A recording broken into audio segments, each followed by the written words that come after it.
Sobre la clave cuando ya son las 9:43. El Instituto Nacional de Estadísticas entregó cifras respecto de los jóvenes que ni estudian ni trabajan, conocidos como ninis. El rango va entre los 15 y 24 años y a septiembre de este año alcanzan las 363.000 personas. La mayoría son mujeres, cuya principal razón de no búsqueda de empleo son las responsabilidades familiares permanentes, con el 38% del total de ese segmento. De estas cifras y otros análisis y reflexiones que arroja este estudio, conversamos con Ninoska Fache, psicóloga organizacional y clínica, directora del Magíster en Capital Humano de la Universidad Mayor. Muy buenos días, Ninoska, gracias por el contacto. Buenos días, Macarena, ¿cómo estás? Muy bien, muchas gracias. Partimos, Hernán, ¿quieres hacer la primera pregunta? Bueno, Ninoska, metámonos en el estudio. Más allá de los porcentajes, se habla de que principalmente este número, entre el número que dijimos, entre 15 y 24 años, si no me equivoco, se me puede pasar, sí. Está mayormente radicado en la educación secundaria. ¿Existe antecedentes de por qué en este espacio se encuentra principalmente este grupo? Bueno, ocurre, como dijo Macarena hace un rato, que tiene mucho que ver con que el joven, el adolescente, se le dan responsabilidades en la casa del cuidado, ya sea de un hermano menor, ya sea de algún familiar enfermo. Normalmente a eso responde estos ninis cuando hablamos de las mujeres, ¿no? Uh-huh. Cuando hablamos de los hombres, ahí responde muchas veces a fenómenos diferentes. Que no me deja de impresionar, Ninoska, que sea tan cargado todavía a las mujeres. Bueno, responde como es una foto más de esta lógica que aparecería como la sensación de que la responsabilidad de la casa, tanto de las demandas de, aseo de un espacio e incluso del cuidado de personas, siempre radique en mujeres más que en hombres, o la gran mayoría de las veces. En el caso de los hombres, ¿cuáles serían las razones de no trabajar ni estudiar en ese segmento de edad? En el caso de los hombres muchas veces es porque están buscando el trabajo ideal, les cuesta mucho entrar a un trabajo base, muchas veces ven, cuando uno ve costo-beneficio y dicen, no, gano más quedándome en la casa, total, tengo tiempo libre, mis papás me dan todo, y no necesariamente porque sean de familias acomodadas. Eso te iba a preguntar, ¿eso radica en un segmento más que en otro o se centra más en un segmento? Se centra más en los segmentos medios y bajos. Uh-huh.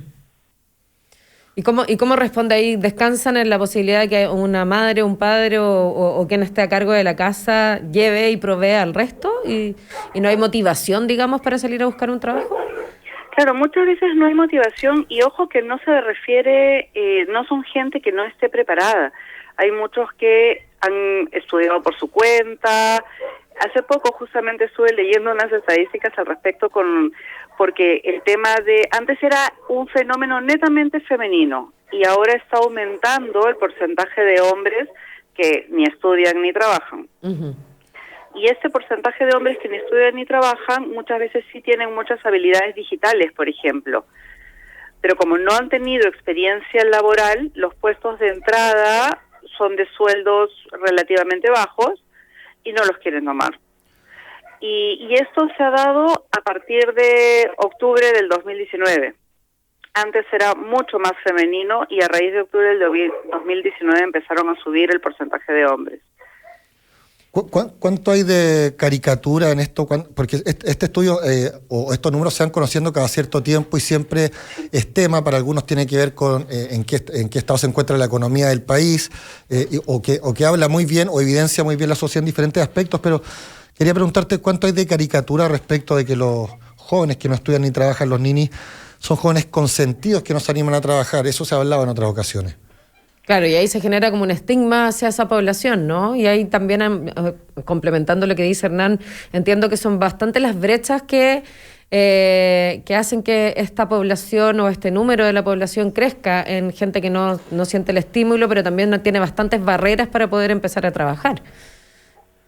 Las barreras serían la falta de experiencia y que los puestos de entrada normalmente son bajos, porque claro, es alguien que no tiene experiencia, tiene que probarse primero, pero muchas veces esos jóvenes sienten que saben mucho y puede ser que sí sepan mucho, pero tienen que probarlo primero y les cuesta.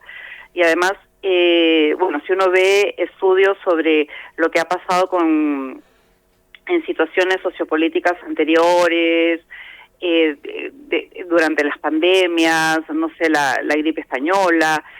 Pasaba también que lo mismo que está pasando ahora, que me escucho con mucho eco, pero bueno. Nosotros te escuchamos bien, por suerte. Ok, qué bueno. Pasaba que la gente empieza a aumentar mucho la aversión a la desigualdad. Entonces empiezan a interpretar todo como muy injusto. No, yo quiero más. Lo cual está bien, hay que ser ambicioso, pero también hay que saber que uno, cuando tiene un puesto de entrada, no va a ganar lo que va a ganar luego cuando vaya adquiriendo experiencia. Uno tiene que irse probando. Y esto es algo que a algunos jóvenes, no todos obviamente, hay algunos que trabajan y son súper responsables, a algunos jóvenes les está costando. Y tú dices que esto también viene como agravado, digamos, con la sensación actual de incertidumbre que genera la pandemia, con desmotivación natural en el fondo también me imagino que está vinculado a estas sensaciones emocionales de que hay mucha gente también que ciertos grados de depresión. Si uno ve otras estadísticas, eso también aparece en la población joven, que pierde un poquito el sentido de cómo avanzar, ¿no? O hacia dónde va, o para qué hace las cosas. Claro, y son muchos los fenómenos, es algo que es muy multicausal. Por un lado, ya se está pidiendo a la gente que empiece a trabajar de manera presencial, y todavía da miedo trabajar de manera presencial. Las personas que antes estaban trabajando de manera remota y ahora tienen que volver a trabajar de manera presencial, hay muchas encuestas al respecto que muchos renunciarían incluso. Entonces, si están en una situación donde se les ofrece un trabajo y además es presencial, ocurre que a veces no lo aceptan. Cuando uno habla con la gente de recursos humanos, hay ofertas laborales, pero no son todos los que antes postulaban los que postulan hoy en día, postulan menos. E incluso gente que queda en la terna, luego se le dan los lineamientos de cómo va a ser el trabajo y dice, no, pero si es presencial no quiero. Y no lo aceptan. O sea, claro, estamos en un proceso de transformación. Mientras te escucho hablar, recordamos para quienes escuchan la 92.9 hasta ahora que estamos conversando con Inosca Fache, psicóloga organizacional y clínica, directora del Magíster en Capital Humano de la Universidad Mayor. Por un lado, una de las ideas que se me viene a la mente es, claro, la necesidad de ir flexibilizando el modelo de trabajo, ¿no? No es una oferta satisfactoria para muchos la idea de volver presencial permanente, de todas las horas invertirlas físicamente en el espacio de trabajo. Hay muchos que comprobaron que era más productivo trabajar en la casa, muchos, no todos, digo, y especialmente en este sector poblacional que está empezando recién a trabajar o que incluso está todavía estudiando. O sea, es medio relativo de poder evaluarlo desde ahí, pero sí me parece importante avanzar en esta flexibilidad en torno al modelo de trabajo en diferentes industrias que lo permitan, digamos. Pero por otro lado, y volviendo a las mujeres, también me parece importante que veamos cuánto importa que aparezca una ley certera de cuidados, de cuidadoras y cuidadores, de quienes tienen la responsabilidad de cuidar a un otro en las familias y que eso les impide salir a trabajar, porque ahí sí que hay una brecha que es evidente para muchos en el fondo. Sí, es una brecha que es bastante grande y bueno, Chile es un país todavía muy machista. No sé si recuerdas unas estadísticas que salieron hace relativamente poco sobre el ranking de países en cuanto a equidad de género. Y Chile, en algunos aspectos como educación, estaba bastante parejo a, digamos, sí, no me acuerdo exactamente la posición, pero eran aproximadamente 140 países y en cuanto a educación estábamos como en el puesto 30, o sea, súper bien, tenemos mujeres muy bien educadas, hay más o menos la misma cantidad de hombres y mujeres que estudian en la universidad, que tienen posgrados, pero luego cuando pasamos a la equidad de género en el mundo laboral, estábamos de los 140 como en el 130, o sea, habían algunos países de Arabia que estaban peores que nosotros. Porque, y no solamente por la oportunidad que las empresas le dan a las mujeres, que no solamente porque las empresas prefieran hombres para puestos superiores, sino también porque las mujeres no pueden asumir esas responsabilidades porque todavía tienen mucha carga en la casa. O sea, si tenemos una pareja que ambos trabajan y ambos tienen más o menos el mismo sueldo, a la hora que, no sé, se enferma un hijo, es la mujer la que se queda en la casa. sea, bueno, esa es una seguro... conversación clásica que uno ha escuchado, no sé si clásica por decirlo, pero bastante común en estos tiempos que se escucha, que si una familia tiene a alguien enfermo o tiene responsabilidades en la casa, que ya no cumple un tercero que iba a la casa, la que termina renunciando a su trabajo formal es la mujer porque la brecha salarial es evidente. Entonces se queda el que gana más, ¿no? Y que tiende siempre a ser el hombre, o la mayoría de las veces.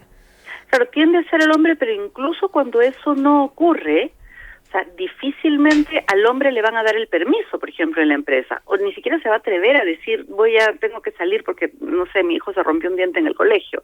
En cambio, la mujer sí.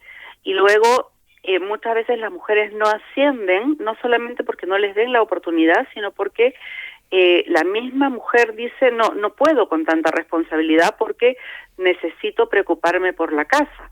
Y en los países que tenían equidad de género muy pareja, te estoy hablando de, no sé, Dinamarca, Noruega, ahí también por otro lado uno ve la misma cantidad de hombres que son amos de casa, digamos, que mujeres que son amas de casa, porque en estos países no hay la nana, eso es impensable, ¿no? Es uno de los miembros de la familia el que se dedica a cuidar a los hijos, y la diferencia está en que son tantos los hombres que se quedan en la casa cuidando a los hijos mientras la mujer trabaja, como las mujeres que se quedan en la casa cuidando a los hijos mientras los hombres trabajan.